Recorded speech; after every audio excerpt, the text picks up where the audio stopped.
sumakay? Boss! Ano, di ba may flight kayo pa Thailand na yan? Oo, 1:30. Anong oras na? Dahil kanina ka pa nasa airport. Tingnan mo, anong oras na? Ah, pucha, alas 11 na. Alas 11 na. Nakapag-impake ka na. Meron na. Oh, dapat kanina ka pa nasa airport. Dapat 3 hours before flight. 11:30 na. Ano yan?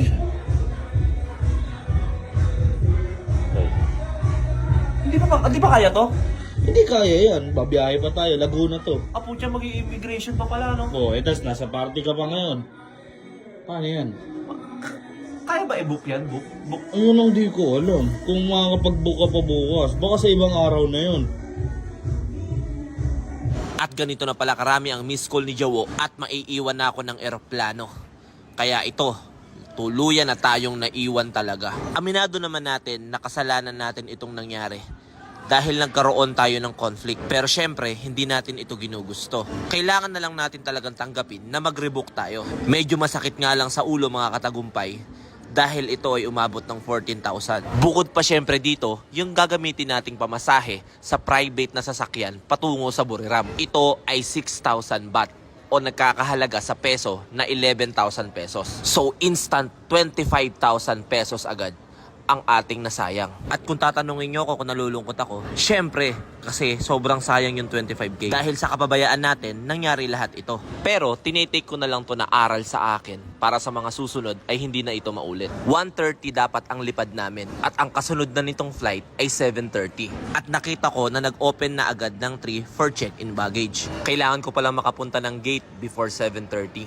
At syempre, bago tayo sumakay ng eroplano at abutan tayo ng sikat ng araw sa himpapawid, magkakape na agad tayo. Alam nyo naman ang inyong katagumpay, hindi yata mabubuhay ng walang kape. Ito ang nagiging gasolina natin para maging productive tayo sa araw-araw. O siya, paano? Tara, biyahe na tayo.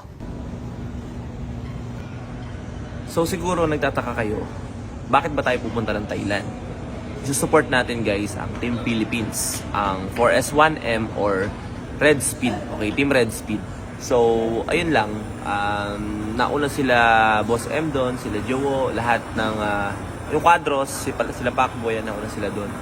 So, siguro, nauna lang sila ng 5 hours or 6 hours sa akin. So, lalapag tayo doon ng 10 AM or 11 AM. Kasi lumapag na sila ngayong 7:30. Umalis sila ng 1:30 AM.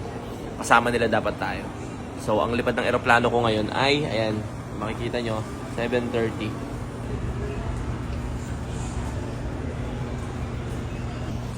And may susundo sa atin doon na isang private na sasakyan. Papunta naman ng Buriram. So, nandun kasi yung truck. So, 4 hours yon na biyahe natin. So, mahaba-haba. And, ayan, first time kong magbabiyahe ng ganung kahaba sa Thailand. And hopefully, maging maayos at masaya yung tour namin.